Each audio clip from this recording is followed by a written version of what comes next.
สวัสดีครับอาจารย์ครับผมครับผม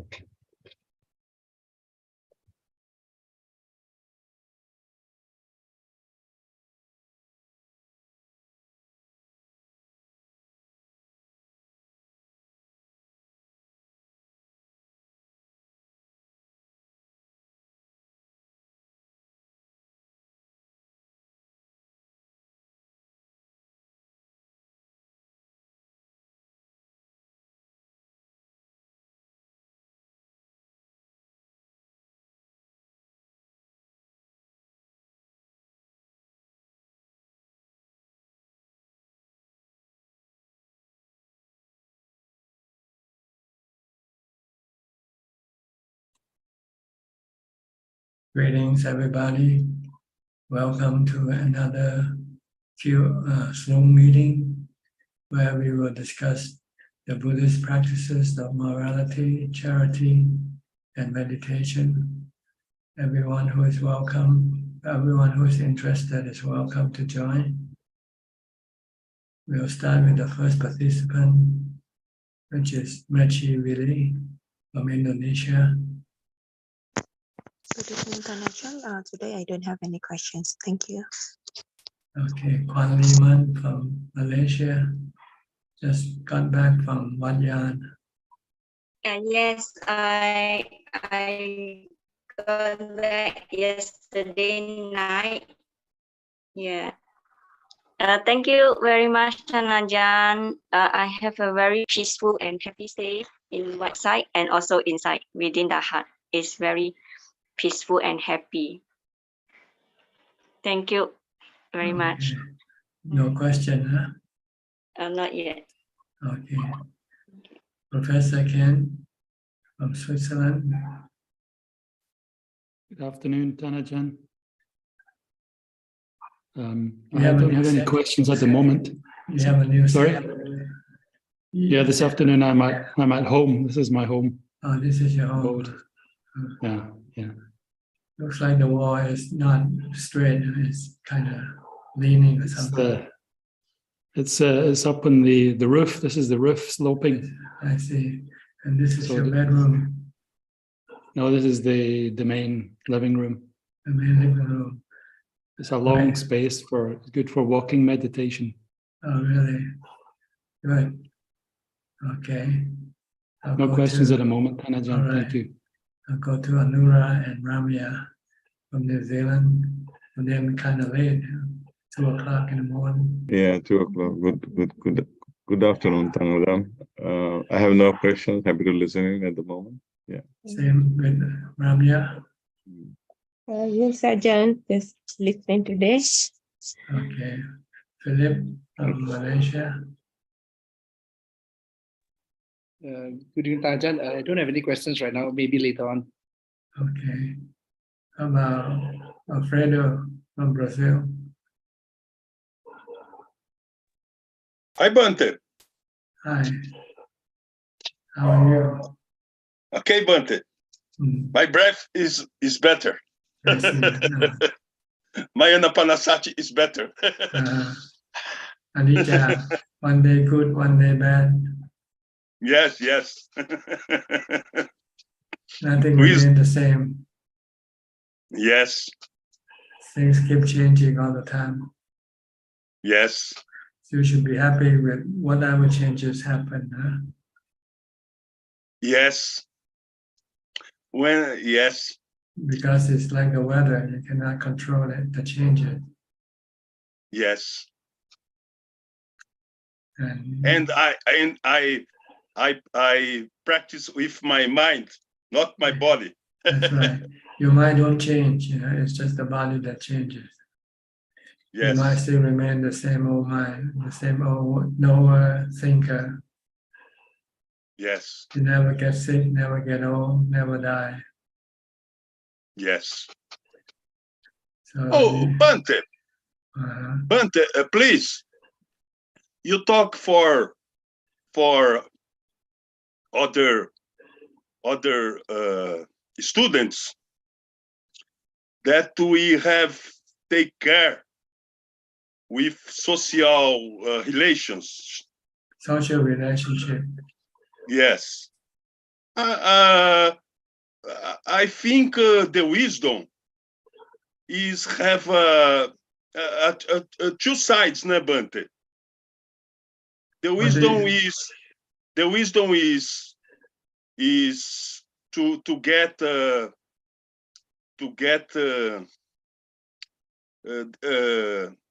wisdom is completely, né, Bante? You have two type of wisdom: worldly wisdom and spiritual wisdom. Yes. So you have to know both. When you deal with the worldly people, you have to use worldly wisdom to deal with people. Yes. And when you deal with your spiritual, you use the spiritual wisdom. So it's different. Yes. I practice alone, né, Bante? I follow Buddha. I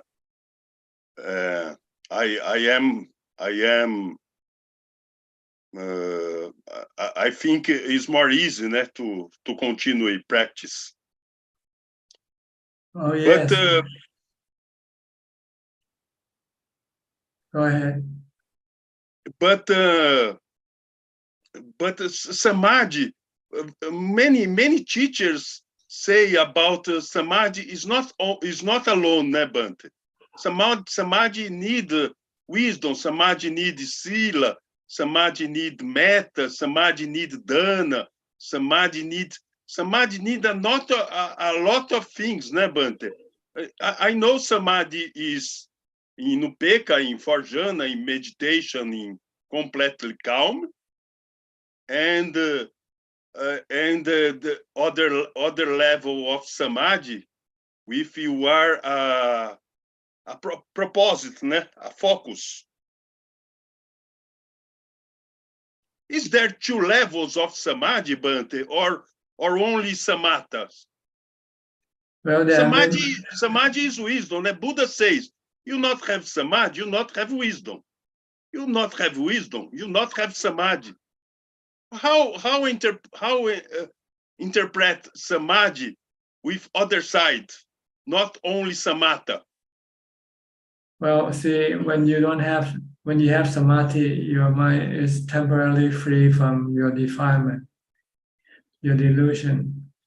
So you can see things clearly, see the truth of anicca, see the truth of the Four Noble Truths. But when your mind is cloudy with delusion, your mind cannot see the Four Noble Truths or the three characteristics of existence.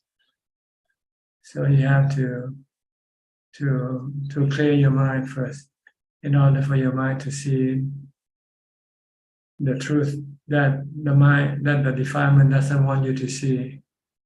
See, the defilement don't want you to see a supha, for instance.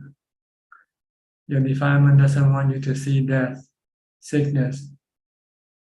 But if you have samadhi, then it's easy for you to see death, see sickness, see a supha, without having any aversion for them.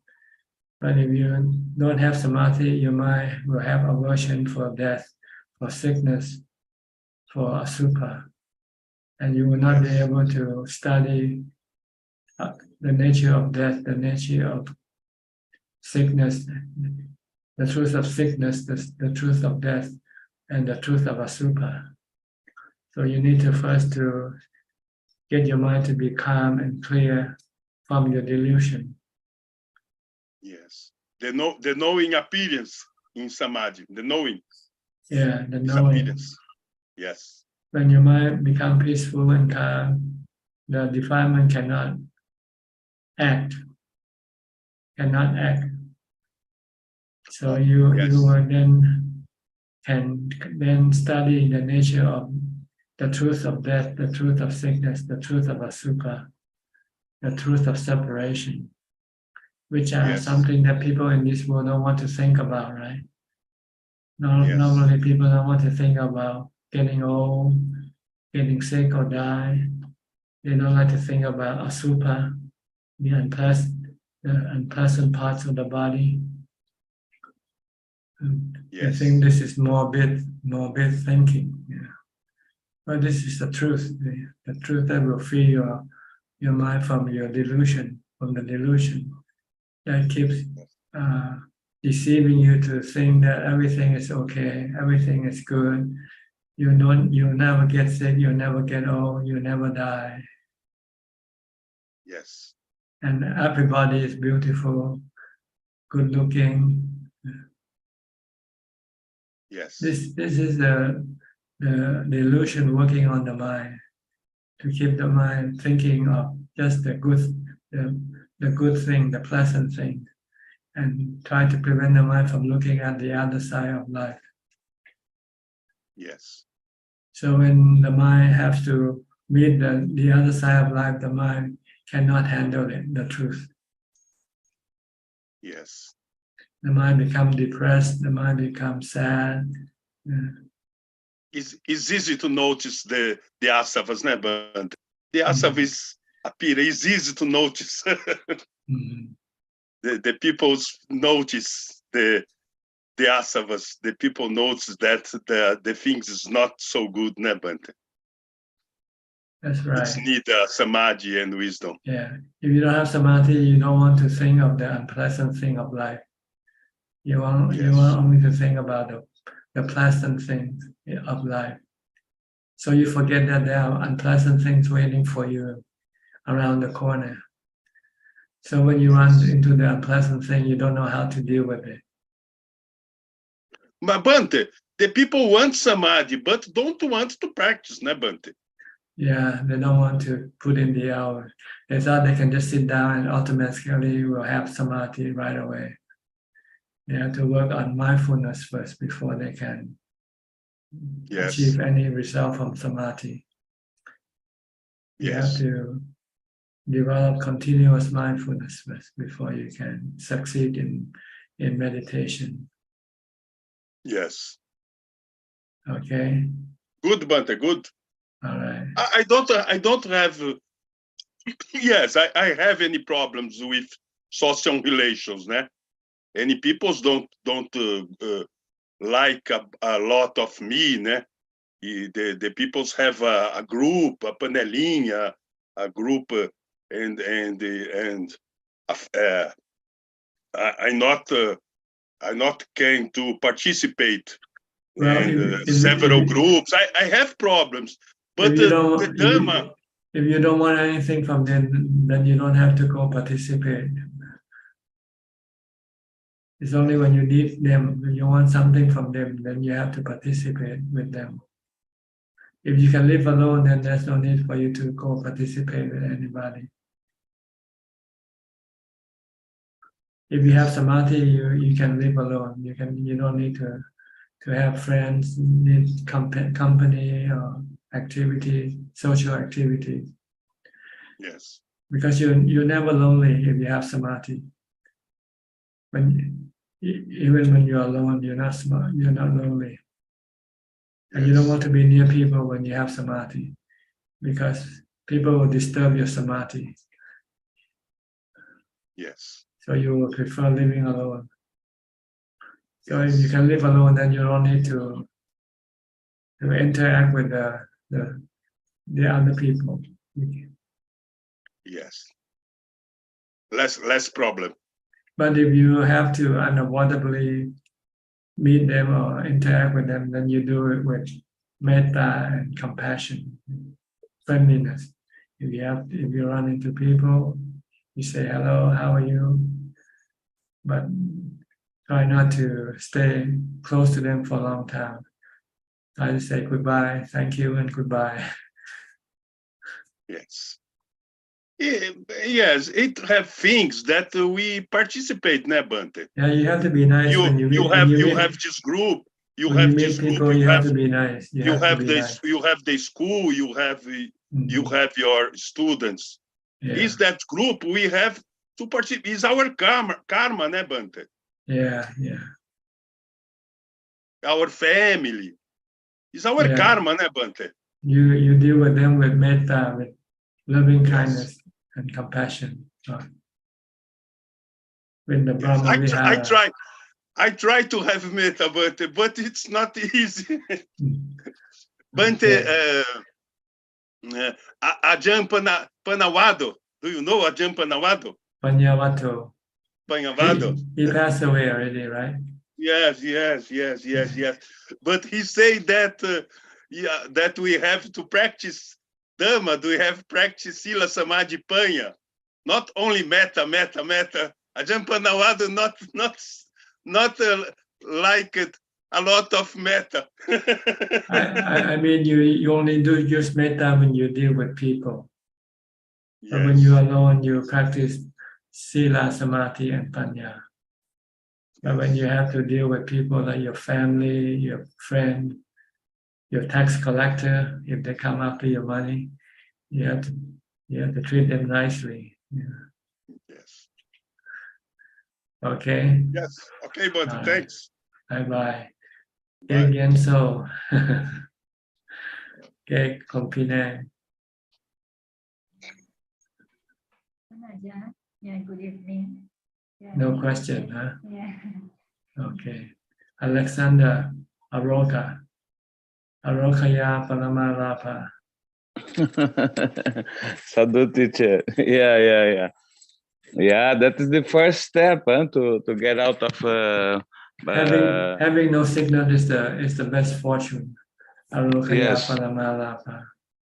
Yes, it's amazing what happened, teacher. I can erase all kind of sickness who come to my body for you, and of course is observing and karma together. So I learn a lot in Amazon with the Indians medicine, and through sport I learned to deal with my colon and things like that. But too long speaking. Yeah. But Ajahn Supa said so. He said, well, now you have to deal with the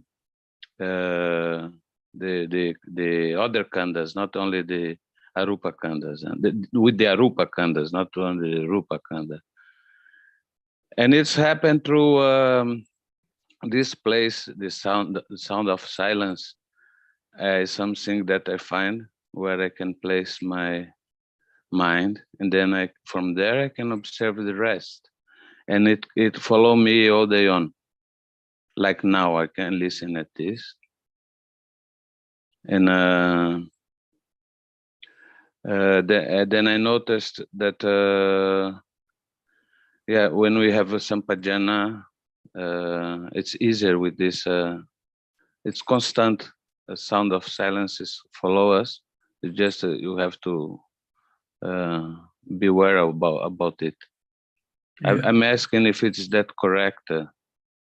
Yes, if you have this awareness of the silence, then it means your mind, you have mindfulness, pulling your mind away from all the sensual objects. Normally, if you don't have mindfulness or sampajanya, your mind will be more focused with the sensual objects, like things you see, things you hear. So you don't hear the sound of silence. Yeah, And then if you pull your mind away from the sensual objects, then you'll see the sound of silence. Yeah, and then when I see my acting personality, and then I say, well, this one I cannot teach it.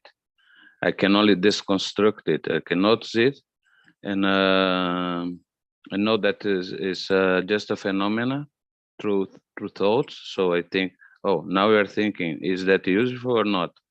Then I say, well, it's just a phenomena, and I go back to the sound of silence. Yes, everything is anatta. Just look at everything as natural phenomena. Even your body, everything is even your thought, your anything, they are natural phenomena. Anything that moves, anything in action, you consider them to be all natural phenomena. It's components of delusion, of self believing. Well, I mean, there is no self in anything. The self is yeah, only created by your delusion, the mind's delusion. yeah. To say As far that, to say that there is someone thinking or knowing, this is delusion. When actually they're just thinking and knowing. yeah, yeah. That what I noticed, and because when we are in the sound of silence, everything who comes wave, you can see it come. Yeah, everything comes and goes. You know, once you reach the silent point, then you let go of everything. You just let things come and go, and don't I'm have to very happy. react. Don't have to react to them. I'm very happy that I find this place. It's Mhm. not only before I had the experience of the body disappearing, and that was what I first was behind, and after it, and it created stress by ignorance. But then later I let it I changed for just to get in equanimity. It was far enough, so walking or laying or sitting, and as much as I can. But as you know, I have to move physically, so I have to reorganize things here. But now it seems like everything is in place, and I can do very well here where I am. But I repeat, to have you as a guidance, a messenger, and Buddha as a teacher is. I don't need. I have no. It's difficult to say how grateful it is. Just this. If you can remain still and happy, that's all. That's all it counts. Right? If you can be still and happy, then you don't need anything. Right? Yeah. That's the I goal. try to. To be able to stay put and not doing anything and still happy. Not doing Yeah, anything, I not having listen. anything, just only have the basic necessity of life. When you said that the gym for a monk is the brush, so I bought two brush and to walk, huh? And that's our gym, because I used to go to gym to push my body to keep it In shape. now I'm yeah now I'm much more calm, because I had this in my head, you must not die before you reach the goals, that's what I had. So then I was pushing I was attached to the body condition. But you said very clear last sentence, a gym for a monk is walking and I remember brushing, and I'm doing that. Walking and cleaning your house, do anything that is necessary to do. Washing your clothes, cleaning your house, sweeping, mopping. These are all workout. You don't have to go to a fitness center to do this thing. You go to a fitness center, you have to pay. But if you do your work at home, you don't need to pay, and you don't have to pay a servant to do the work for you. No, yeah. So you save a lot of money, and Also, I can make donations also, and I already made contact with normally Ajaan EV. normally people, when they have money, they don't want to do their housework. They hire someone to do it for them. Yeah, And I then had they have to go those. work out in the gym, and they have to pay for the gym also, pay for the servant also. Yeah, Paying that's true. twice, Absolute. paying twice. Yeah. It's absolute. For something that you can do for yourself and not have to pay anything. Yeah, because we confuse to focus on meditation, that okay, then I don't want to do nothing, so you become like a rich child, and because we have, by meditating, we have no more so much, we don't expend money with other kind of things, so we have a lot of money left, And then we have the tendency to say meditation. I had it to so meditation first. So I'm gonna hire somebody to do what you just said. Actually, is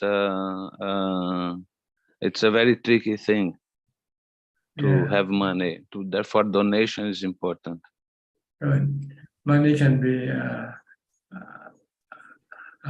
double-edged knife. It can be useful and it can also be harmful if you don't know how to use it. Yeah, it's I'm still a little bit attached. I feel it by the sure or the unsure, what to do, what not to do. But that what you said to it keep me inside my quarters, and it avoid me of losing my sampajana, my concentration. Yes, you need to be alone to maintain this sampajana. Once you're out and you are in touch with all the sensual objects, your mind will then be immersed with them in them, so you forget the sound of silence altogether. Also the image, and when I close my eyes and I see the formation of image, I always say it's a phenomena. I'm observing how does the mind create the things when I am in the sound of silence. That from there I can observe when I start to wanting to sleep, I start to have ghosts create my image, and then I say, oh, and then I come back very fast to the meditation, to the place, to the silence.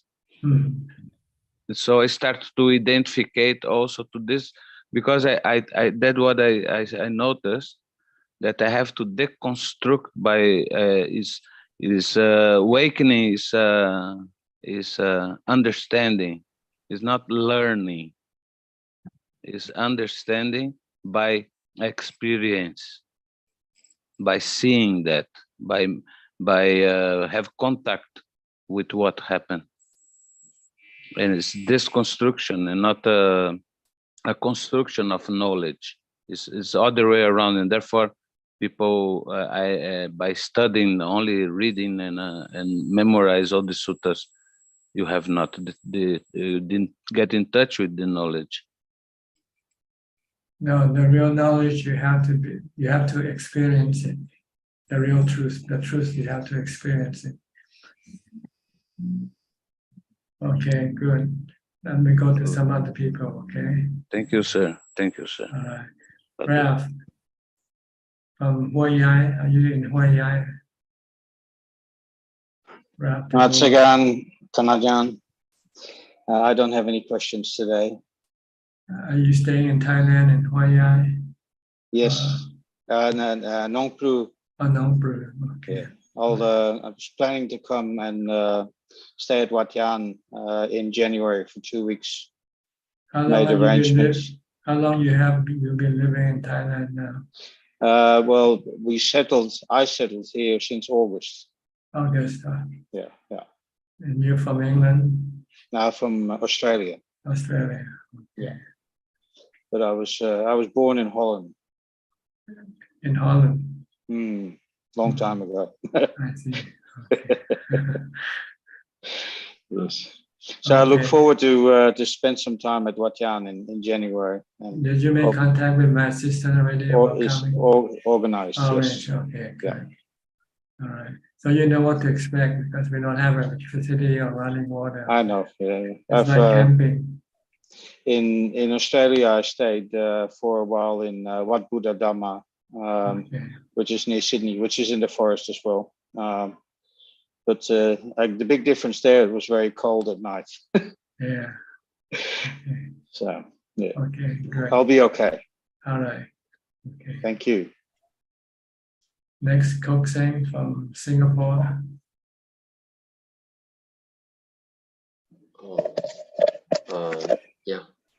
Good evening, Ajaan.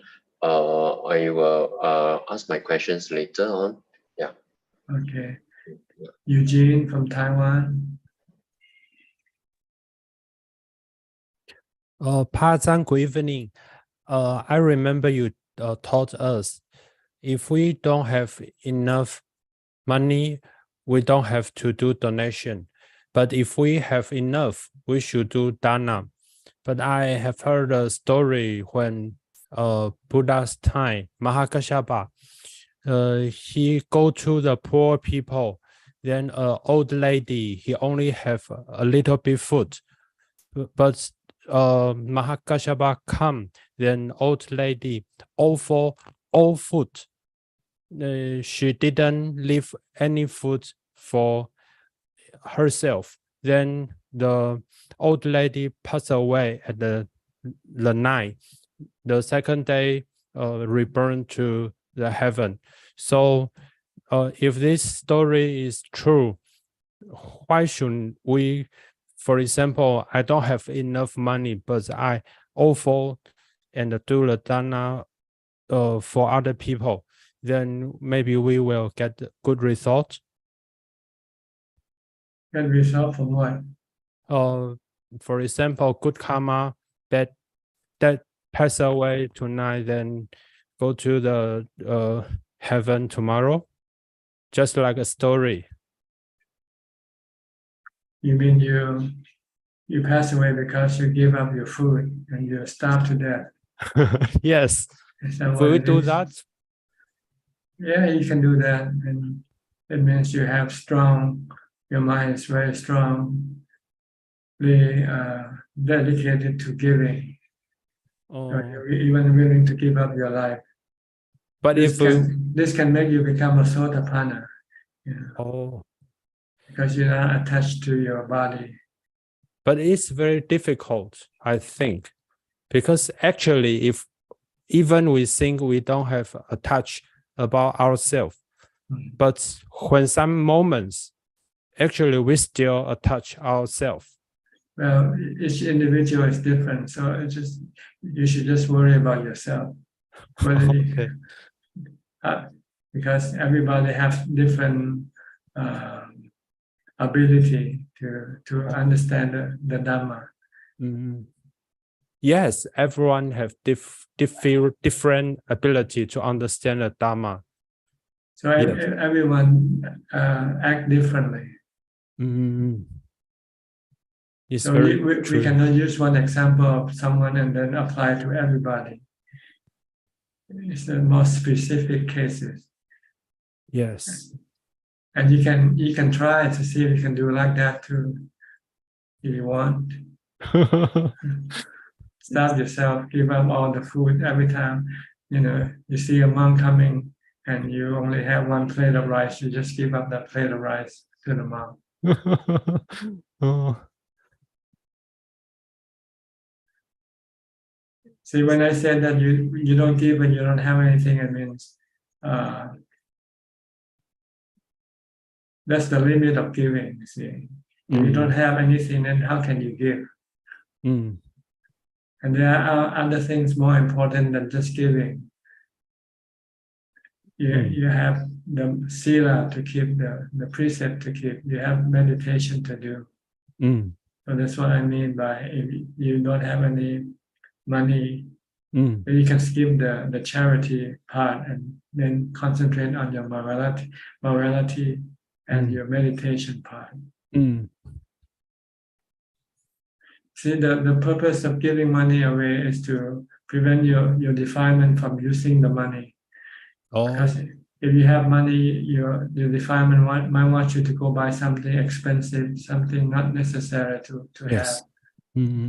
Or go on a holiday or something like that. It's so human nature. If you give this money away, then you cannot do what the defilement wants you to do. Going after sensual pleasure. People usually spend money on sensual pleasure, right? Like go to a movie, go to a football game, and go to a restaurant. This is all sensual pleasures. And this is harmful to the mind. So if you can take away this money and give it to charity, then you're protecting your mind from being attacked by your defilement. And you're also developing good quality for your mind when you do charity. you might have compassion, have metta, have loving kindness. So it will be easier for you to keep the precept. Yes, continue, keep the precept. And then you can meditate. Once you can keep the precept, then you can then also have time to meditate. We saw the Shila quality. They will very difficult to get the result of meditation. Even easy mindfulness, still very difficult. Okay. I still remember last Sunday, I asked Pa Ajaan, when we do Asubha meditations, then sometimes we will have bad feeling with some people who live with us. And your advice is we need to do the metta. Then I try. I have a feeling this week, for example, the summer, very, very hot. Then we feel very hot. We want to go some place, have air condition. Then we get into department store or post office or bank have a very strong air condition. At first, we feel comfortable. Then after that, we feel too cold and want to go out. And I do the metta, then turn to Asubha. I do the Asubha, turn to metta, just like this feeling. Feel hot, then get into some place, have strong air condition. Then too cold, then I want to get out. Have this kind of feeling. Yes, this is to balance your mind, not to be lopsided. Sometimes when you look at something too long, it can cause you the mind to have problem. So you have to turn your mind away from that thing and look something up the other way. Okay, so it's normal. It's normal. When you contemplate on a supra, you can either stop or you can use metta instead. It means you have overdose your medication. See, a supra is like medication. It's there to stop your sexual desire. But if there's no sexual desire, then you don't need to use a supra. Or if you use a supra and it turns out to make you feel bad, makes you feel unhappy, then you have to stop. Okay. I see. I will try. Like if you look at everybody as a supra, then you might hate everybody. Then you have to stop and say this is too far. The purpose is not for you to be hating people. The purpose is to stop your sexual desire. Okay, thank you, Pa Ajaan. Okay. Thank you very much. Okay, Sri and Czech. You're just one flight from Bangkok, from Vancouver. They just started a direct flight from Vancouver to Bangkok, non-stop. Do you know which airline is it? Air Canada. Air Canada. Air Canada. Oh, really? Oh. Bangkok is it close to you? No, right? Is it? Yeah, it's just a couple hours. If you drive, it's only 2 hours. Oh, drive. Oh, then can we take a bus there or train? Yeah, there are buses, train, and or taxi. Taxi. Limousine or limousine. If you have money, you can hire a limousine. Limousine.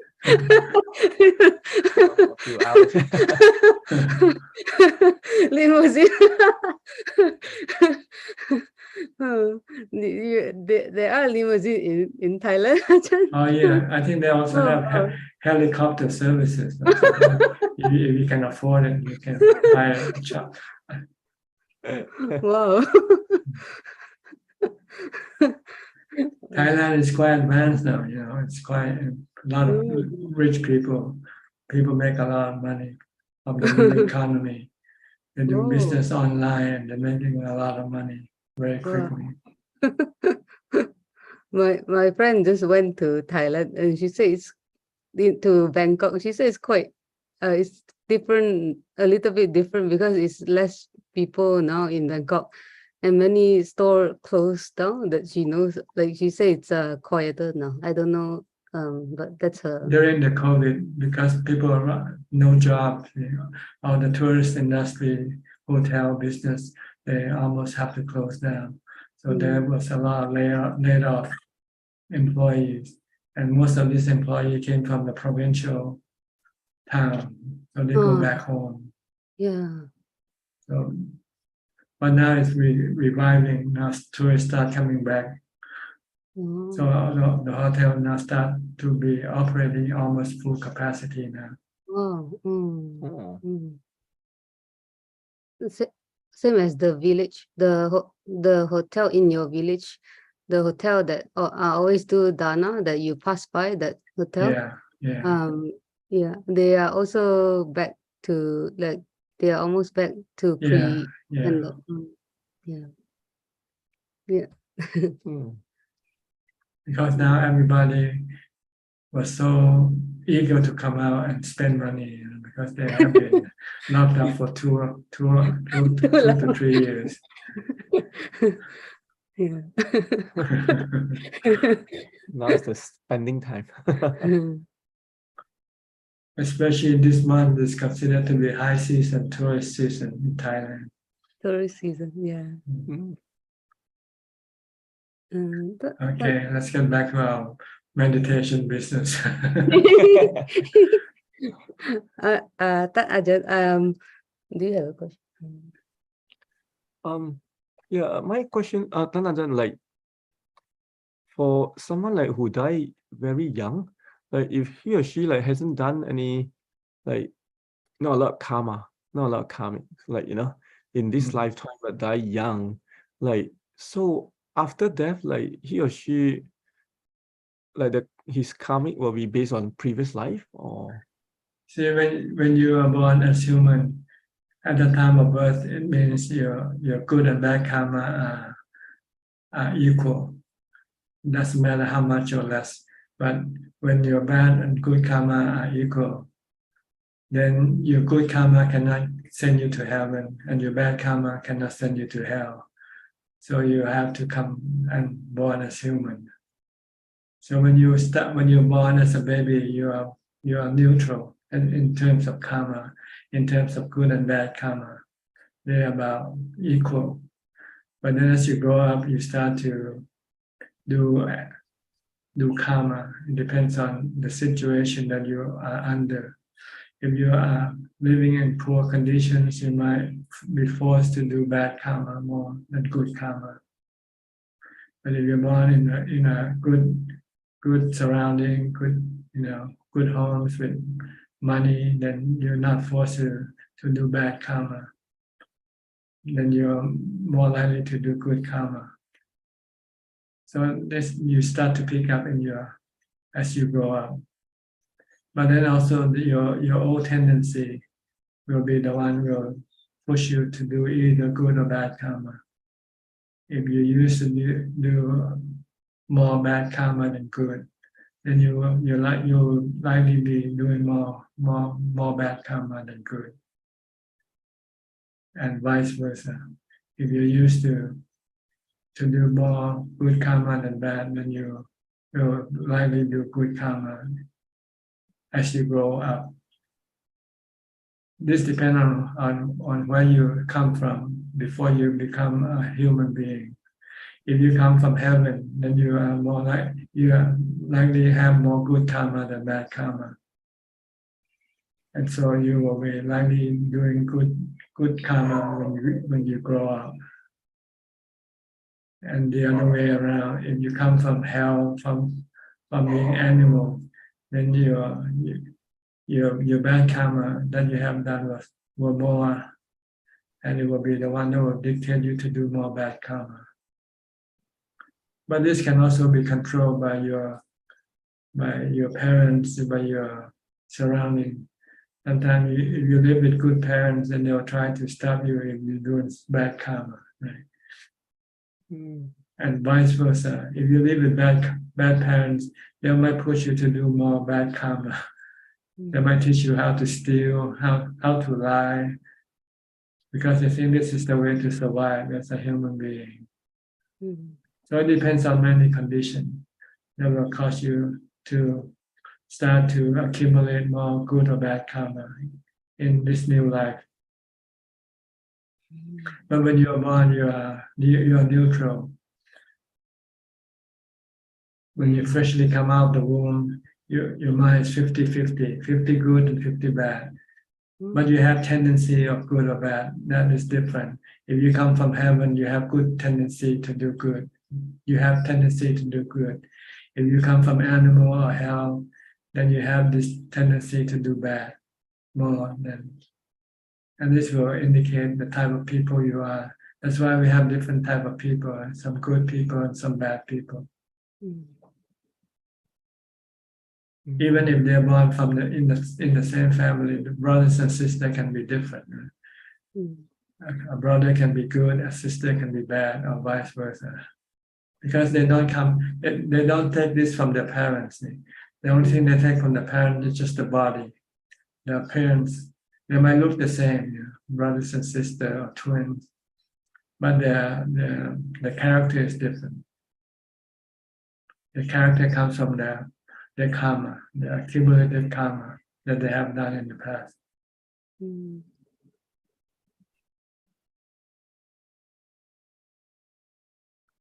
So you understand? Yeah, I understand this part. Yes. But if baby is neutral and then if baby like after born then pass away, if the baby didn't do anything, then just come back and restart another round. That's all. You cannot go to heaven. I cannot go to hell. So I just have to wait for a new body and restart the rebirth process again. But if the baby should somehow did more bad karma than good, then the baby will then have to go be born in hell in the lower realm of existence before it can come back. It has to pay the debt of the bad karma until the good and bad karma becomes equal again. Yeah. Then it will come back and born as human. Oh. See, the good and bad karma that we accumulate, the consequence, they will burn out after you are born into the realm that your karma send you to. If your bad karma send you to a lower realm of existence, this bad karma will eventually burn out. The consequence of the bad karma will burn out down to the level of the same with the good karma. Then the bad karma, the consequence of this bad karma cannot keep you in the lower realm of existence. So you come back to the human realm. But your habit of doing bad does not disappear. It comes with you. It becomes part of your character. Your habit of doing good or bad does not disappear from your mind. And it will be the one that will keep pushing you to do good or bad when you are born as human.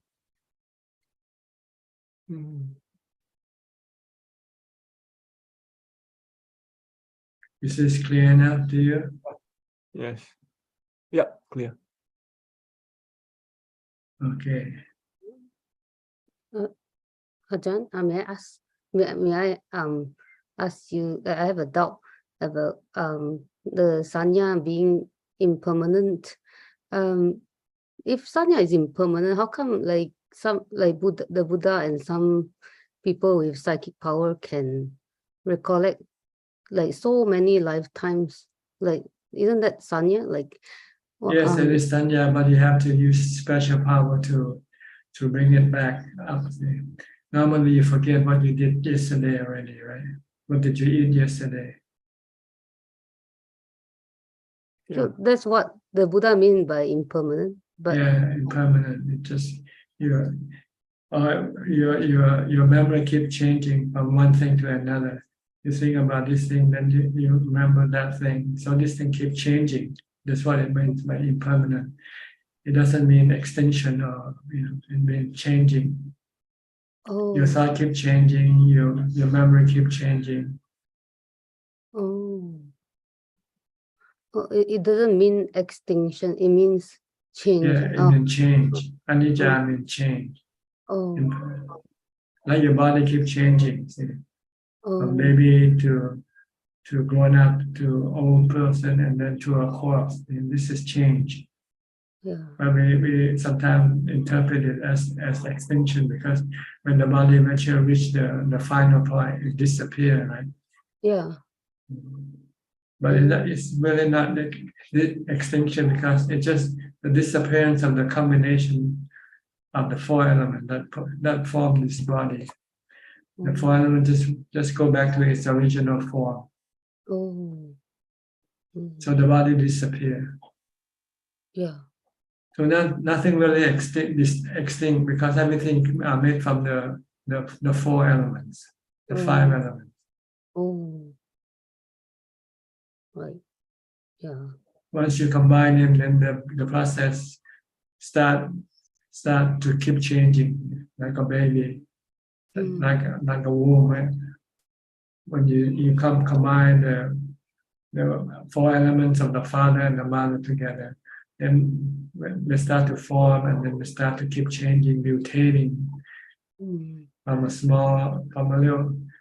single cell to a double cell to 10 million cells and keep multiplying. This is anicca, change. Really, it should be interpreted, defined as change. Anicca is change. Nothing remains the same. Even right now, your body keeps changing. Last second and this second, the second before and this second is different right now. But it's so minute, you cannot see the difference. Yeah. But if you take a photo of you now and then 10 years from now, you take another photo and compare. And you say, these two persons are different, right? Yeah. Oh. Yeah. Yeah. I think you already like point right away point out that it's my misunderstanding as like I thought that it is stored in the mind, and that means that it's permanently stored in the mind. And so you say it's changing, not doesn't mean extinction. I think you right. yeah, okay. Yeah, thank you, Ajahn. Okay, is that all? Yes, thank you, Ajahn. Okay, now go to Malaysia then. Kafai.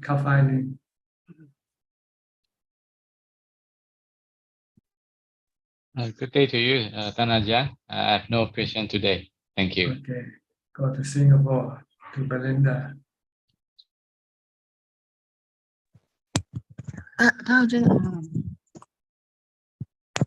I have a question about the mind. Is it true as we meditate more, we are more sensitive to aware, being mindful to our defilement? So there's a sense of easily it get more sensitive. Yes, because the more you meditate, the calmer your minds become. Every time the defilement move, you can find the effect on the mind. The mind, when you meditate and you calm the mind, then the mind becomes like still water. And then if you throw a pebble into the water, you can see the ripple. That's what happens if your mind becomes calm, and when your defilement start into action, go into action, then you can see the mind rippling, the effect of the defilement. Then you know this is defilement. You don't have to ask anybody is this defilement or not? Because when it starts to cause an adverse effect on your mind, you know this is defilement. So you need to have meditation to first make your mind to become still. When your mind becomes still, then when the defilement go into action, you can see the ripple. And you know this is defilement. But if your mind, if Dhamma go into action, there's no ripple on the mind.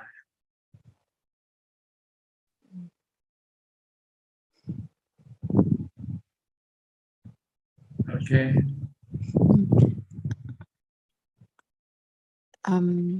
So when the mind gets sensitive like this, then you can get rid of your defilement easily. do we do more exercise, or we should continue watching, or we minimize contact with people? You have to constantly keep your mind still, keep the water still. So when the defilement go into action, then you can see it. Because if the mind is not still, there are so many other ripples, so you know which is which. Like that, actually, they are all defilements. If you have any ripples in your mind, they are defilement. But you're so used to them, so you don't know that they are defilement. That like including, I feel stressed, and I distract myself with you food. feel depressed, you feel stressed, you feel any feeling bad from your mind. It's the consequence of the result of the defilement action. So if you feel that I like habits like finding good food to eat, or like distract the mind to sense pleasure. So if it's very stressed, if you feel very stressed out through meditating, would it be best we take a walk, or we do some exercise like some yoga to balance out, Ajaan?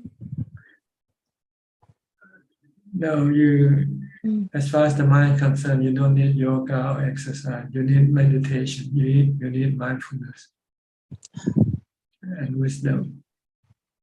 But with the body, you might need exercise. So I do mindful body exercise like yoga, or mindfully walking, mindfully do long distance walks, and let the body perspire. Would that be a better alternative to cope, and probably cut down on social interactions? Well, you have to find out for yourself. But if you want to cure your mind from stress, you need mindfulness. You have to calm it down. And you can do mindfulness in many different ways. You can wash the toilet, you can sweep the floor, and you can have mindfulness. You don't have to go walk in the park. Go walking in the park might, instead of getting rid of your stress, increasing more stress, because it's your defilement that wants to go to the park. It's feel more like better sense pleasure, no? Yeah, sensual pleasure. And when you come back inside the house, then you feel depressed again because you. But if you work inside the house without going out, mopping cleaning up your house, cleaning your clothes, or doing whatever work with mindfulness, then your mind can become calm and peaceful. But it's not the work, not the physical work, it's the mindfulness that you. But sometimes you cannot sit and meditate. So you might have to do some work. You want to move around. So move around the house, do some work. Or walk around the house if there's no work to do. Walking meditation, walking mindfulness. Mindfulness walking, let's put it that way. But the goal is mindfulness, not the physical part. The physical part is just something to to accompany your mindfulness.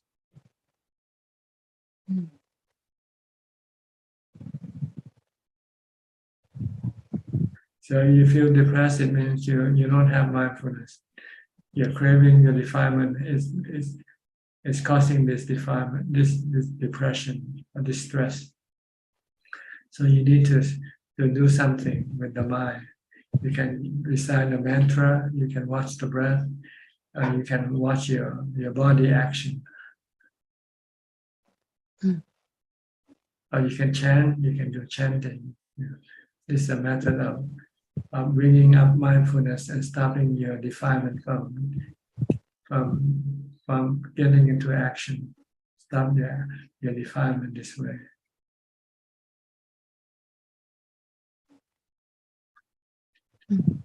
Okay. Thank you, All Ajahn. right. Next, Alvin Lee from Malaysia. I have no question at the moment. Thanks. Just listening. Okay, then Gary from Singapore.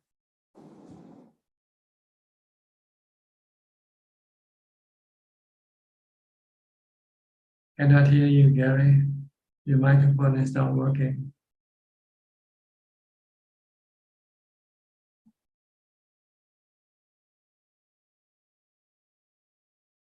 You have to go to your microphone setting and get the right microphone. Maybe the microphone you're using is not the right one. Check on the bottom left corner with the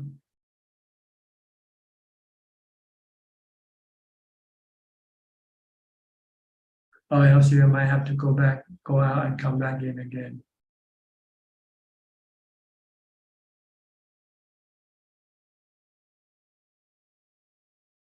Can you say something? No, cannot hear you. No sound coming from you. Okay. I'll go to Diana first. Diana from Wales. You have a Polish name, huh? Yes, my husband's father was Polish in the Free Polish Army during the war. Oh, really? In Scotland, up in the Orkney Islands. Yes. My son is still in Phuket. Still in Phuket. He went to the big Buddha temple. And he had a blessing from the monk. And I told him you said it was worthless, but he said he said he felt much more peaceful. Yeah, it's psychological. It was nice. Nice he went. Yeah. I did have one thought I wanted to ask you. Many years ago, when I was a young student nurse, I was with a lady who was very ill, and her husband was there, and he'd called me over because she was at the end of life, and he said, I was listening to her heart, and he said, oh, she's gone. And I was like, no, she's not gone, her heartbeat's still going. But then her heart stopped, and it was just quite a strange experience because he knew she'd gone before her body died. And I wondered about when we were talking about consciousness coming into the body and when it leaves, what do you call it? Because you don't call it a soul, do you? Calling what? You know, when consciousness leaves the body. Yes. You don't call it a soul? A soul. No, the consciousness is the mind. See, the mind is connected to the body with the stream of consciousness from the mind. There are 5 streams of consciousness that connect with the body. Then it goes and connect with the essential organs, like the eyes, ears, nose, tongue, and body, in order to receive sensual objects, so that the mind can enjoy, experience. It's like a cord that you plug into the power.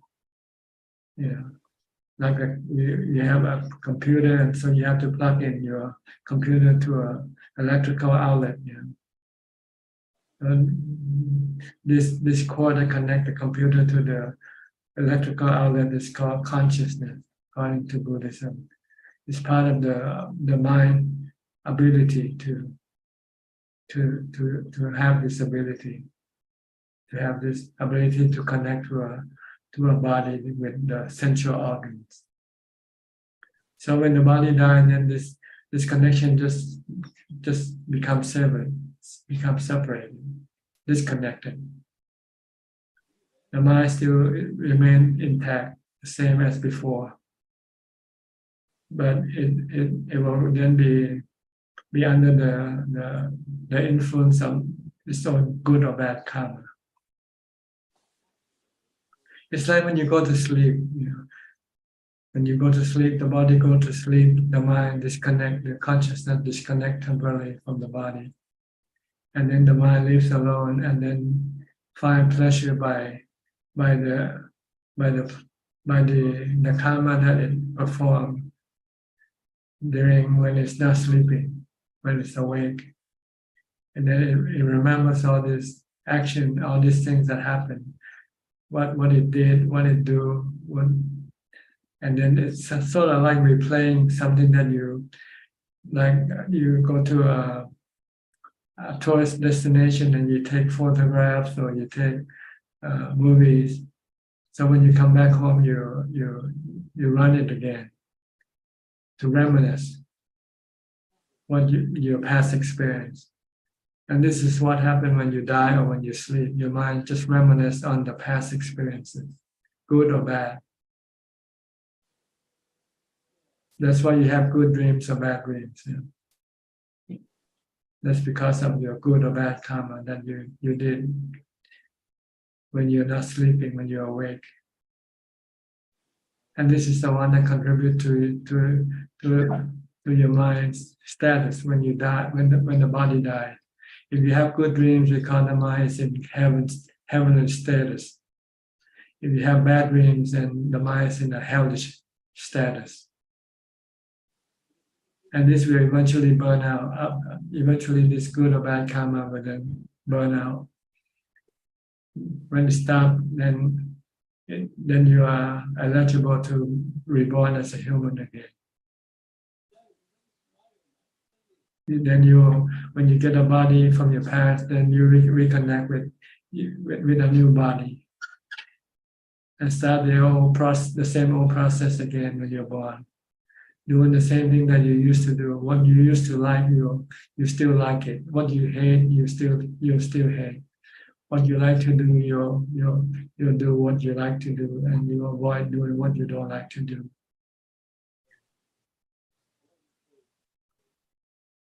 See, the mind doesn't change by the death of the body. It can only change by your action, by your forced action. If you know drinking is bad for you, then you have to force yourself to stop drinking. Then eventually you will never drink again. Once you stop, if you could stop and not drink, then eventually you will not be drinking anymore. But if you keep drinking today, then you'll drink tomorrow, day after tomorrow, because it's part of becoming a habit. But you can change habit, but it's difficult as well. It's painful when you have to change your old habit, especially your bad habit. Your good habit, you don't have to change. You can nurture it, you can foster it, and make it better, make it more, do more of the good habit, like meditation, keeping the precepts of mindfulness. Do we know how the karma rebalances after we die? It's just like a fuel that once you like a match to the fuel or burn until it runs out. Since you in your mind you do someday you do good karma, someday you do bad karma. So this good and bad karma accumulate, like, but they are in separate section. Good karma on one side, bad karma on another side. Yeah. And then when the body dies, then the good or the bad karma will then take control of your mind, whichever one is stronger. If your bad karma is stronger, then your bad karma will then take control of your mind and cause havoc for your mind, cause suffering for your mind. If your good karma is stronger than your bad karma, then your good karma will take control of your mind, creates peace and happiness for your mind, and create good story, like when you good dreams. When you die or when you sleep, you enter into dreamland. Really, that's what the mind, the spiritual world is a dreamland. And if you have good karma, then you'll be creating good dreams for you. If you have bad karma, if your bad karma is stronger than your good karma, then your bad karma will produce bad dreams for you to experience until this run out, like fuel, like gasoline you put into a tank. After you drive for a while, eventually the gasoline will run out. Then the car stop running, right? Same way with good karma and bad karma are good and bad fuel that drives the mind into good or bad status, bad states, good or bad states. But this fuel will run out eventually. When it runs out, or when both becomes neutral, what become equal. If your good and bad karma become equal, then they cannot take control of your mind. Your good karma cannot take good control. Your bad karma cannot take control. So you're ready to take a new human body, rebirth. Thank you. That's really interesting. It makes sense. And this is going round and round and round. The number of births that we have, rebirths that we have is countless. We can measure it by the number of tears we shed. The Buddha said that tear we shed from our suffering is more than the water in the ocean, than the amount of water in the ocean. So you can see how many rebirths you must have, to shed that so many tears to fill the ocean.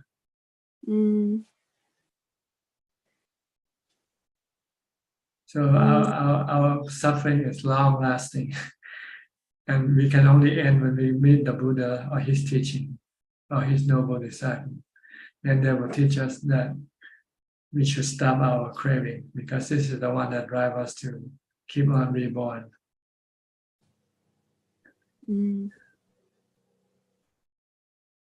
Okay.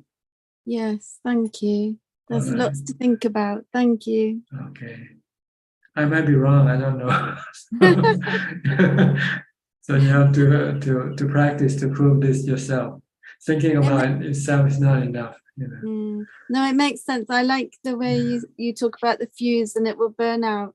Yeah. And I think for like people that we care about who have died and who have done bad things, in a way that rebalancing, it has to happen, doesn't it?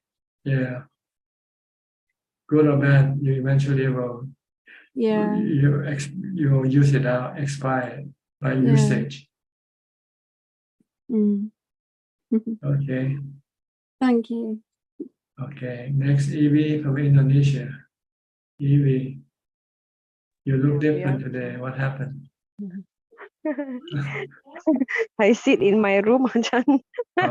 No sit outside. Ajaan, I feel so lazy now, Ajaan. How can be? I feel that my meditation endurance is decreasing. Before I could do in 3 hours, but now it's only 1 hour. I'm so disappointed in my situation.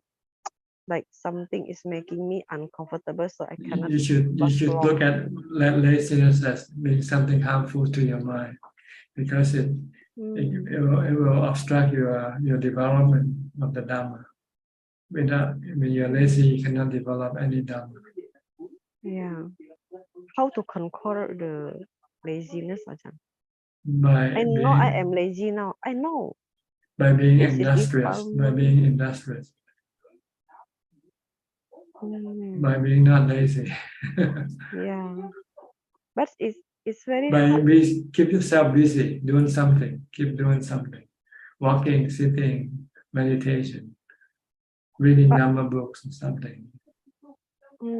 I lazy to meditate, Ajahn. If I want to meditate, I always find another activity to do, like avoid the meditation, like something like this, Ajahn. Well, it means you don't have enough mindfulness yet. So do walking meditation, do develop more mindfulness. Try to keep reciting mantra all day long. So I feel this is defilement. The defilement is find the other activity to avoid the meditation. This is not good. I know this is not good, but I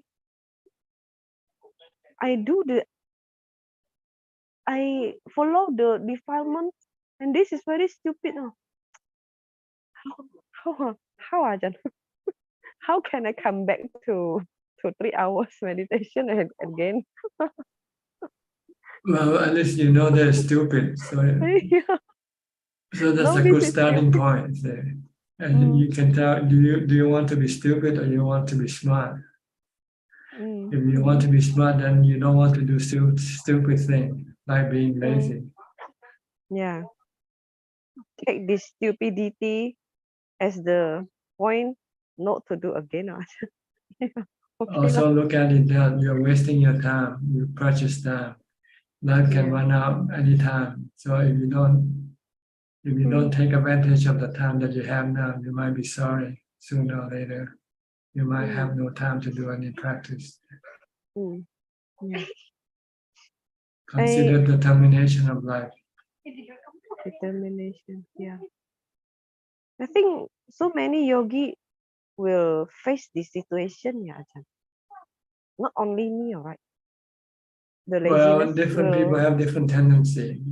So some people are more lazy than another. Some people are less lazy. But Now yeah, we I have face a certain degree of laziness. now I face the lazy. Now I face the laziness, and the laziness is suddenly arise now, and Then you have to see that the harm of being lazy. Laziness is bad for you, harmful to you. You should look at it this way. Laziness is like your enemy that you want to kill, you want to get rid of. You don't want to support your laziness. yeah, I must So win. as soon as you feel lazy, stand up and start walking meditation or do something. Get into action. Yeah, cannot defeat by laziness. Okay. Start chanting Itipiso 50 times, 50 rounds. 50, 15 or 50, Ajahn? 50, 100, as many as possible. The more you chant, the less lazy you become. Yeah. Okay. Tomorrow I Okay. start. Okay, Ajahn. Thank you. All right. Ricardo, you just came in, huh? From Uruguay. Yes. Yes, Ajahn. Nice to see you. Nice to talk to you. Thank you for your teachings. Where have you been? You've been away for a few weeks. A retreat. In a retreat. Yes, with a teacher from California named Andrea Castillo that came here to our country, and we had a retreat with her on the Paramitas. Paramis. It was very good. Is he among a layman? She's a layman. Oh, she's a lay lady. Yeah. A lay person. Right. She practiced with Bhikkhu Analayo. Analayo. Yes, yes, from Germany. Ajaan Chah disciple. Right. And it was a good practice, I think so. What paramita did you practice? Metta, Dana, Sila. Yeah, the 10 10 paramitas. practices. Yeah, okay. Yes, yeah, they help. Was very good. I thinking about you. I went to see the bridge, the round bridge. The round bridge. Actually, go to see it. Actually, see the real Yeah, thing. yeah. I've never been there. It's close to So your home. Yeah, about 100 kilometers from here. 800 kilometers. 100 kilometers. So I So, took some pictures. I will send it to you. okay. And I will be there in Pattaya in January 7th, I think, or 8th. Okay. Next month. So 1 month yeah, from I now. will. Yeah, I will write to your assistants. So, And so I you will can be. then the mom will tell you what to do, what to expect. Okay, thank you. You Thank coming you. alone or coming with your wife? Yeah, my wife is going to be on the temple also. Yeah. I see. Okay. Yes, she likes to be there too. Although she doesn't understand too much. I have one question that is I haven't find. I'm doing a work for the I'm studying on the University of Rovira that is in Catalonia, Spain.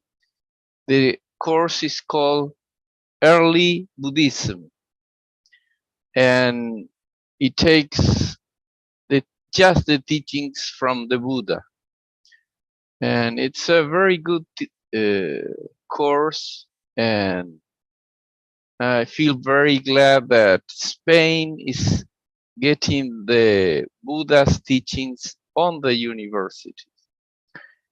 And there I will try to write an essay about where the karma is stored. Is there a place where the karma is stored? And I've been searching text from the Buddha about what he says, and I'm asking you, It's is stored there in your a mind. place? In your mind.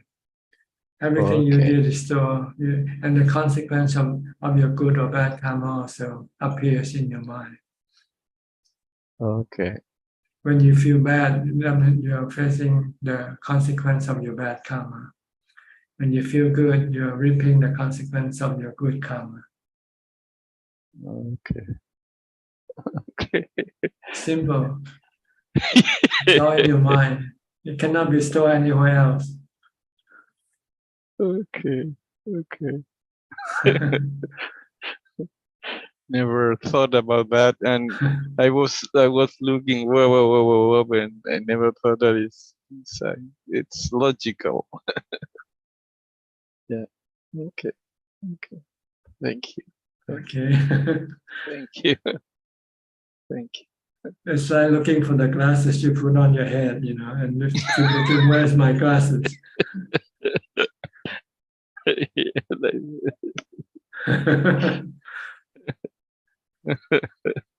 Okay. So you need somebody like the Buddha to say, look at your mind. Everything is stored in your mind. All right. Okay. Thank you. Thank you. All right. Thank you. Next, Vandana. Vandana, where are you from?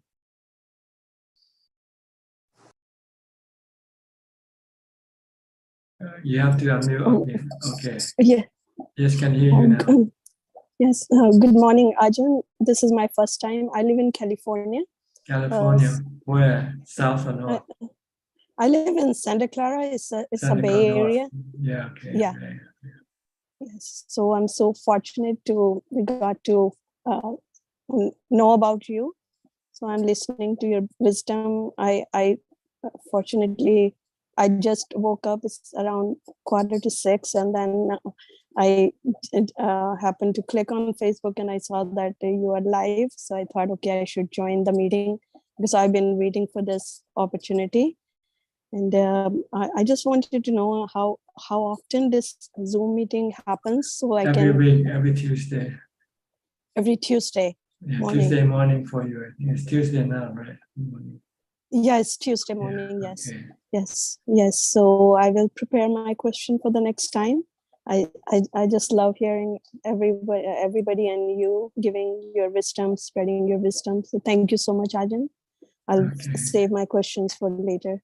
You have any places to go to study in California? Or Yeah, we have a Zen center in Sunnyvale, and Sunnyvale.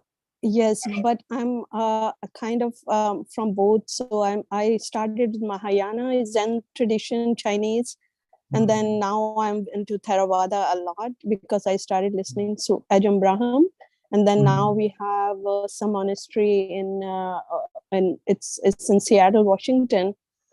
They are new teachers, but from Ajahn Chah's disciples, and Abhyagiri monastery also here. So I wanted to visit that. I'm a new, I would say I'm new to the path because 2 years ago I came into contact with Buddha's teachings and I fell in love with Buddha's teachings. And since then I've been meditating and also listening to all the teachers I can get. Like every day is a new, maybe mostly Theravadas. So I find it very connecting to my heart because maybe I'm from India, so I can connect more with Theravada and Thai teachers. But I'm so blessed to learn every single day, and meditation is my daily routine, early morning and in the night before I sleep. And I have been having some experiences. If you give me permission, I can share. Sure, and, go ahead. Go ahead. Yeah, so it's some kind of sound in my ears which stays 24 hours whenever, and mostly it started happening since last year that my eyes would close by itself, and then I had this it's like I go into that state where there is nothing and my mind becomes blank because I'm a college professor, and my mind becoming more clear now. It's like everything just is so clear that I don't even have to prepare my lectures anymore. And it's interesting that I'm being mindful in every minute, and I don't remember many things from past. So that's affecting very it's blessings, but also I feel that I can now feel every sensation of my body. For example, my mind, my facial area is always have some vibration. It's like something is moving there, like a wave in mostly in my forehead, and then my eyes.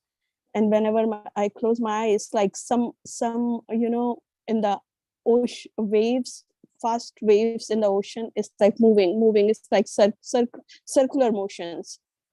And now I can mostly whenever I sit for my meditation, my body goes up front. It's like straighten up. Somebody's pulling it up, and then it becomes so straight that my head start to move upwards like this, and then it goes so back that it start to hurt at the point. Then I had to bring it back, and at that point I have to open my eyes because it's and my eyes has water in it, and I can feel that everything is calm, and I had to just end it. So I feel like that my meditation time is sticking to 45 minutes to an hour, but at that period of time after that I'm ready to go with my day. And then whenever I feel like not, I feel like, but my mind's whenever in the middle of the activity, even if I'm watching TV, my mind go into that state that I have to close my eyes. I can't watch TV anymore. Then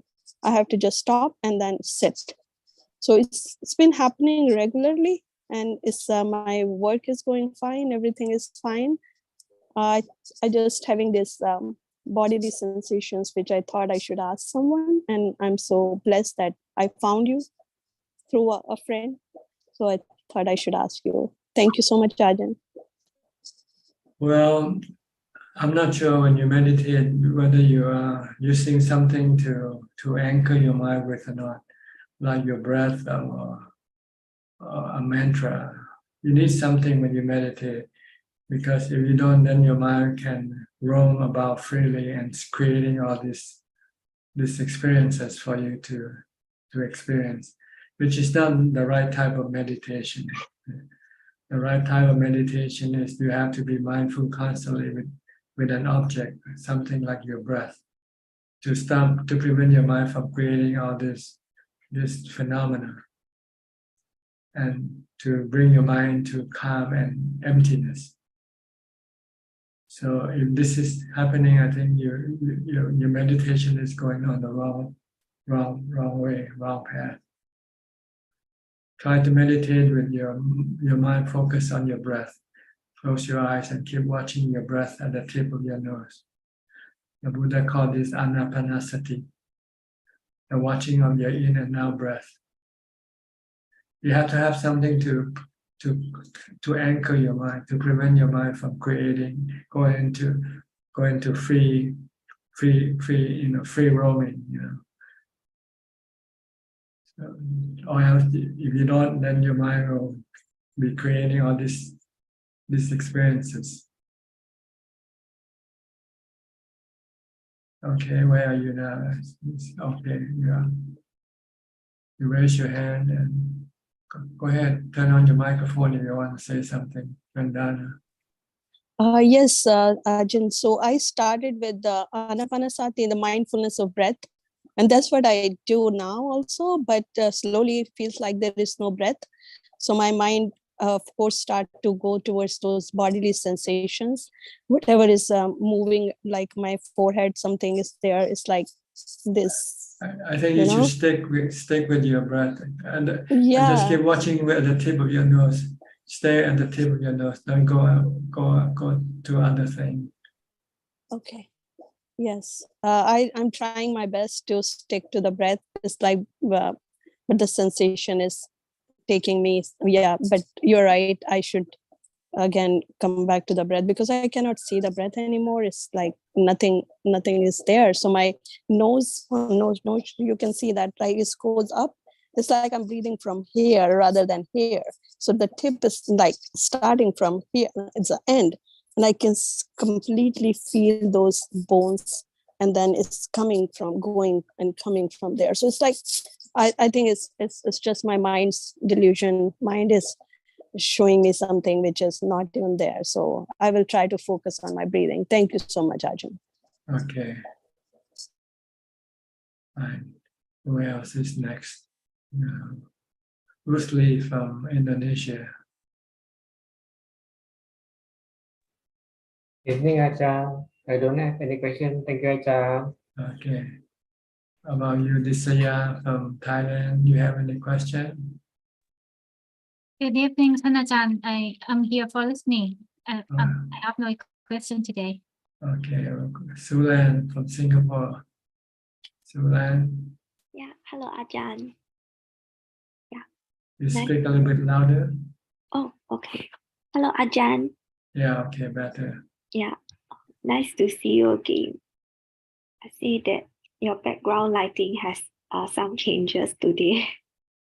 Oh yeah, I forgot. I used a different light. Oh, okay. No Normally wonder. I turn it on the ceiling light. Today I turn on the lamp behind my back. I forgot all about it. Oh, yeah. I thought today that you look like you got a glow on your face.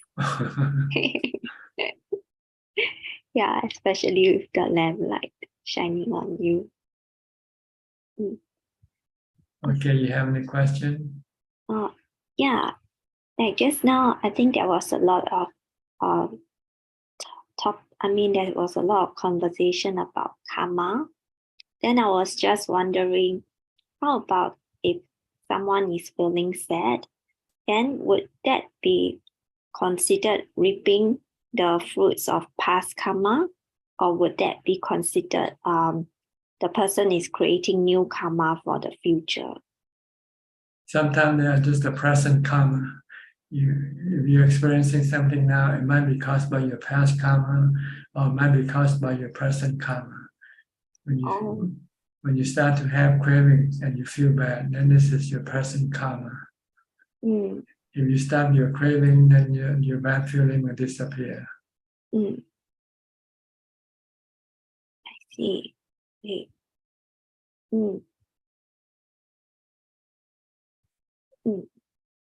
Okay. So you can create good karma by meditation, by mindfulness. This is considered good karma. Try to be mindful, stop your mind from thinking. When your mind cannot create any karma. When you stop thinking, then karma stop temporarily. Yeah, I think I observed that too. Like when I'm very focused on my task or like on my work, then there's no time for the mind to run about. But whereas if the mind is allowed to run about, then yeah, it does create some like I think troubles, more like frustrations and all that. Yes, most of your problem arising from your thought, your thinking. If you can stop thinking, then a lot of your problem will disappear.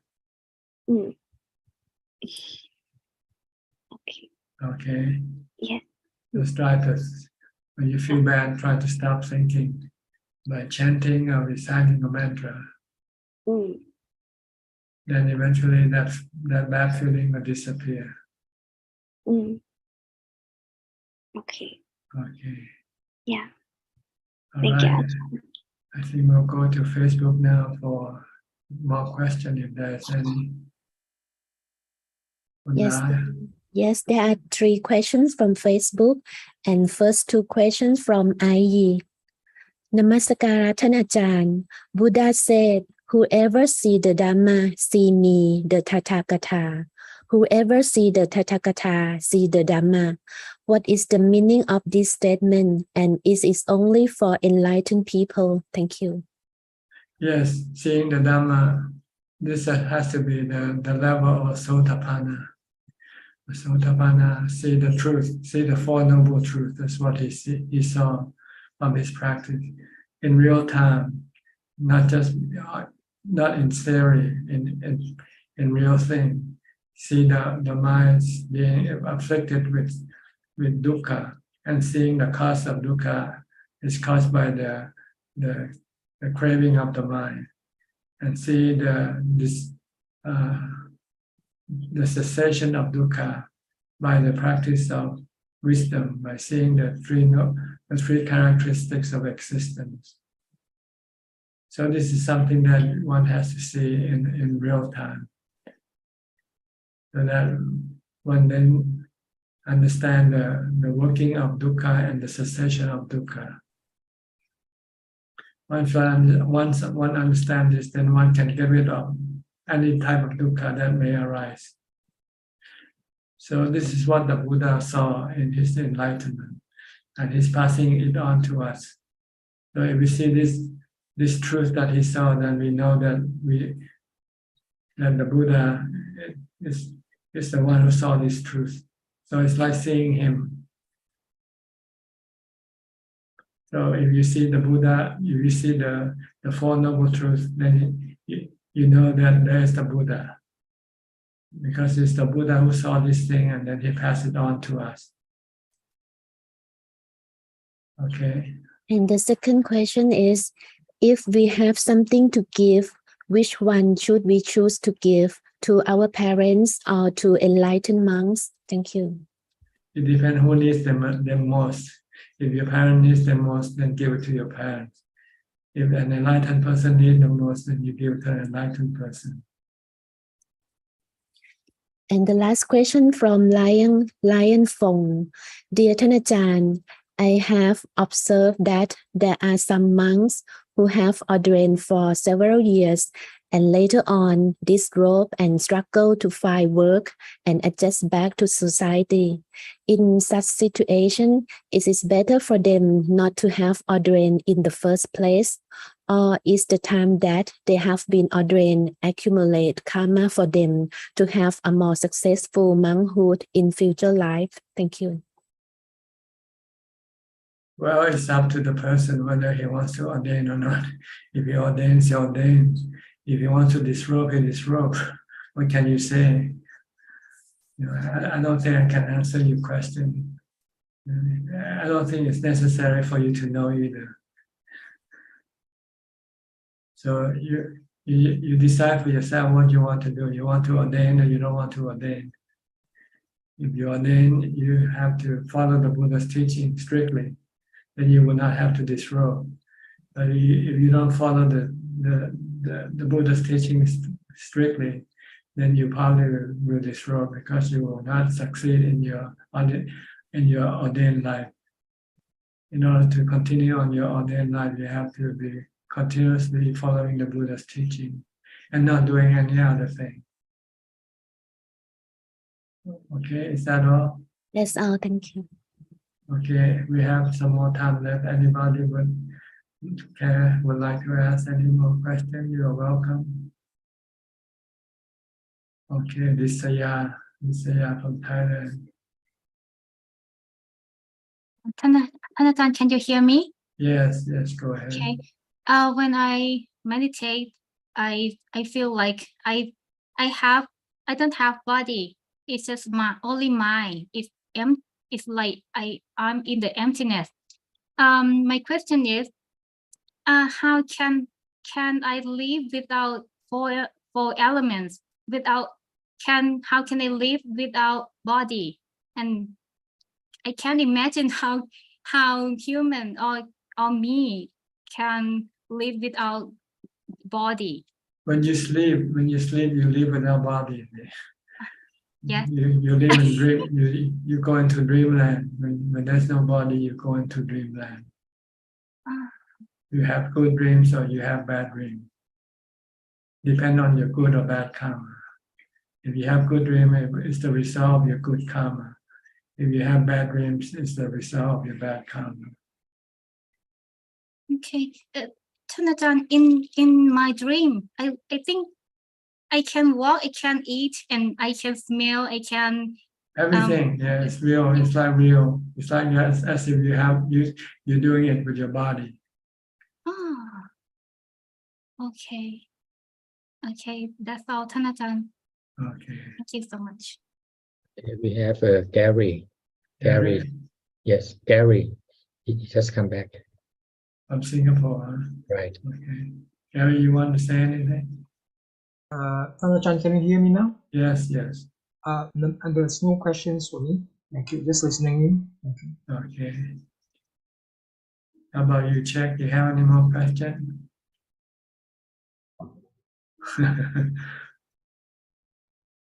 Not prepared. You got a surprise attack. Ajaan, I don't have a question, but I have it's on my mind that I was thinking.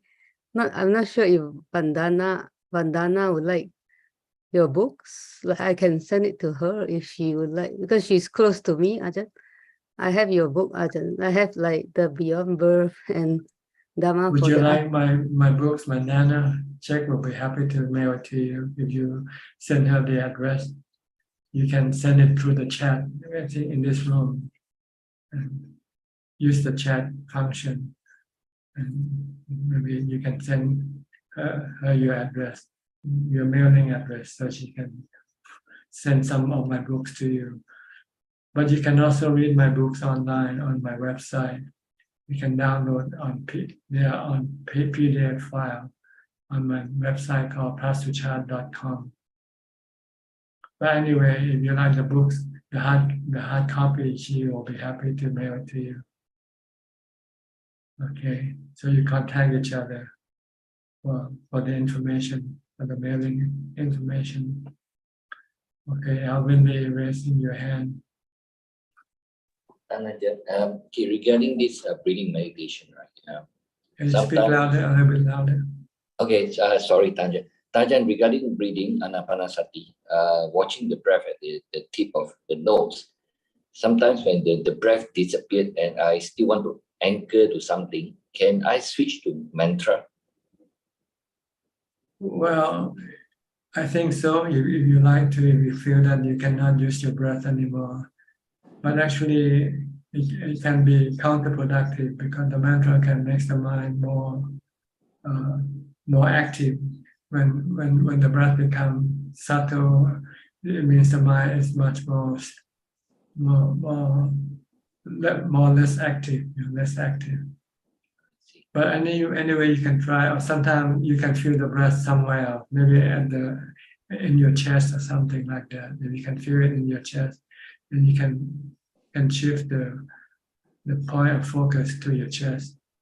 But normally you should be able to stay fixed at the same point without breath. Just stay at the same point. Just keep watching that point.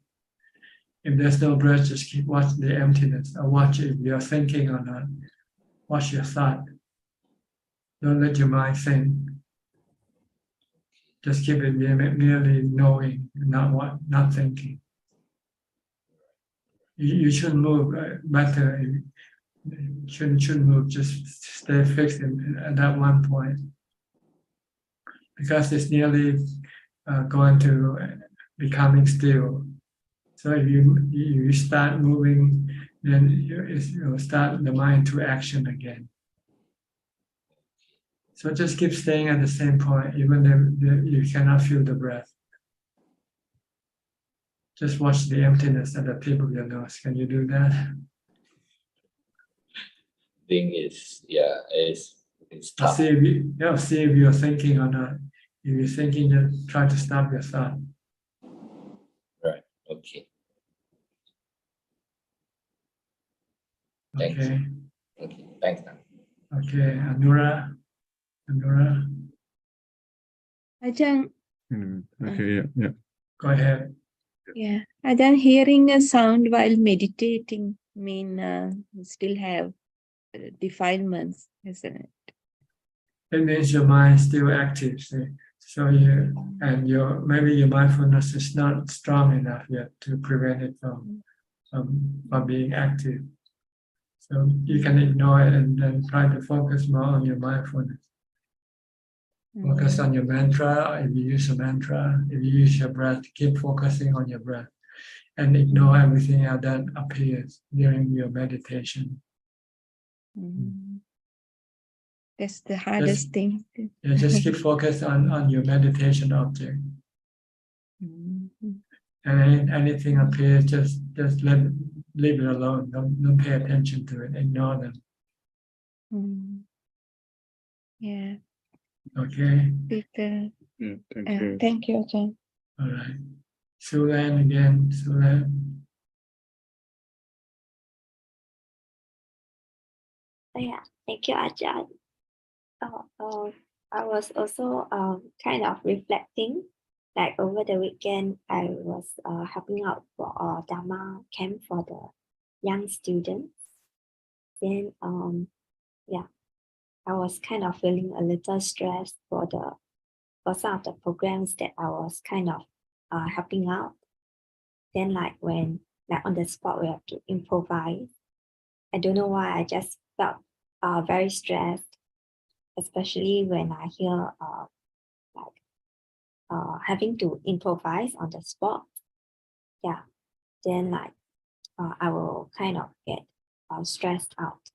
Even though actually what we were doing are like wholesome things to actually help to educate or like share the Dharma with the young ones. but I still felt stressed, like when I had to like improvise or like when we have to change things on the spot. Yeah. So You're stressed because you want to keep things in a good orderly manner. So when you have to improvise, you feel stressful. So you should try to avoid trying to control things. Just be natural. Oh, okay. Do what you can, say what you can. Don't try to force yourself to do something. Just try to be natural, then you will not be stressful. It's trying not to be natural that's causing you the stress. Try to be something, maybe a good speaker or something. You mean being a good speaker? Or whatever you wanted to be during that moment. Oh, actually, I kind of like whenever I feel stressed, then I would want to hide, go into hiding, or like take a back seat. Yeah. So that also that also doesn't isn't that good, right? Yeah, your stress is caused by your desire to be or not to be. Oh, to If be you- or not to be. Whatever you wanted to do at that time. Sometimes you want yourself to appear to other people as good, and you might feel stressful if you're not. So you should just forget about this desire to be, just be natural, and whether people like it or not, don't worry about their reaction. Oh, okay. Then how to be natural? Just say what you can say, and don't say anything you cannot say anything. Then like if I have the inclination to just stay quiet. Just tell them I have nothing to say. Oh, okay. That's true. Like I kind of find yeah, I kind of was like trying to say something and like trying to say something to kind of link it back to the Dhamma when we were kind of like executing the programs and activities. Trying to be something when you are not, this is causing the stress. So try Yeah. to be yourself, be yourself. Yeah. If you don't know anything to say, just say, I don't have anything to say right now. And you can switch the conversation by asking questions instead. You have any question? Oh, that's so smart. I could have just asked, do you have any questions? Oh, yeah. Because sometimes I felt like I tried to like link it back to the Dhamma concept, to get them to be interested in the Dhamma.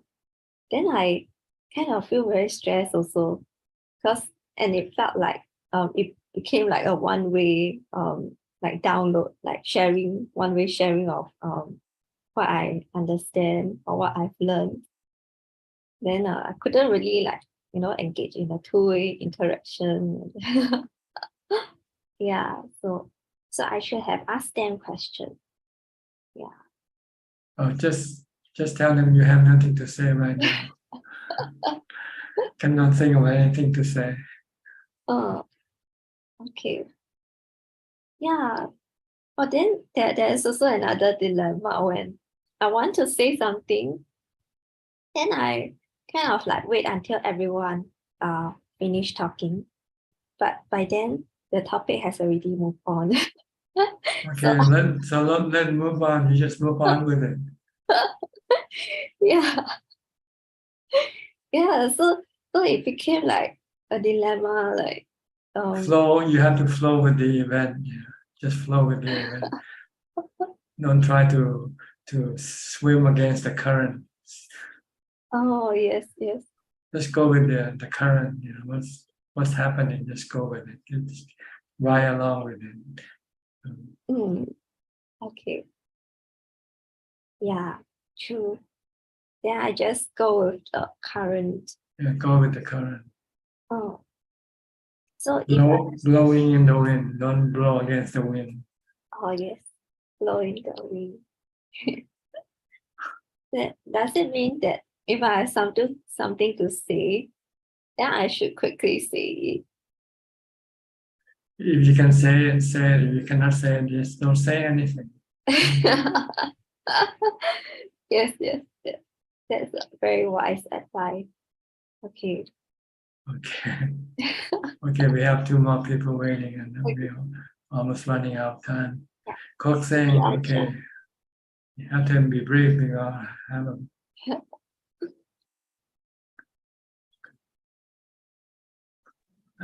Yeah, Prof. Ajaan, yeah, I'd like to seek your advice. Usually after lunch, when I sit down to meditate and like today, so it can be about just like today's about after 15 minutes, I feel going to doze off, and I would so when I realize I'm dozing off, so I will stand up and then I will walk for about maybe 5 to 10 minutes. Then after that, I will go back to sit and sit again. So I just want to check, is this and this also happens when I find that my mind is my concentration on the breath is not doing is it's a bit difficult to stay focused on the breath. So I would also sit up and do some walking meditation and go back to sit again. So just want to check with Prof. Ajaan, is this method that I'm doing, is it correct? well, normally when you don't sit and meditate after a meal because you become drowsy and yes, your mindfulness is not strong.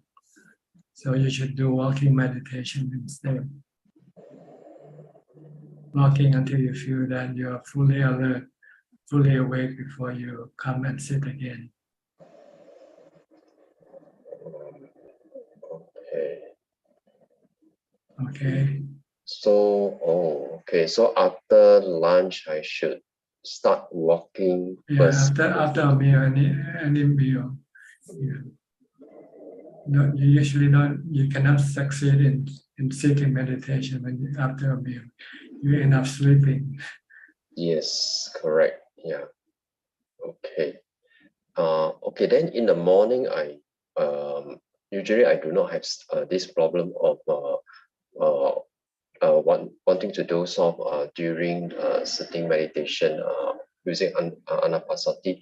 But there are times after sit for about maybe 45 minutes or an hour, I find that it's difficult for me to keep my mindfulness on the breath. So I will stand up and then I will do a walking meditation for about 5 to 10 minutes. And after that, I go back and sit down to continue my Anapanasati. So is this method correct? Well, you have to look at the result of your practice. If you get good result, then it's correct. If you don't get good result, then maybe it's not correct. You have to try. This thing is called trial and error. Okay. Good results, meaning I'm able to stay focused and less thinking. And calming, becoming more calm, feeling better. Instead of being restless or agitated. Okay. Okay, last question from Evie. Evie, you have one more question from you.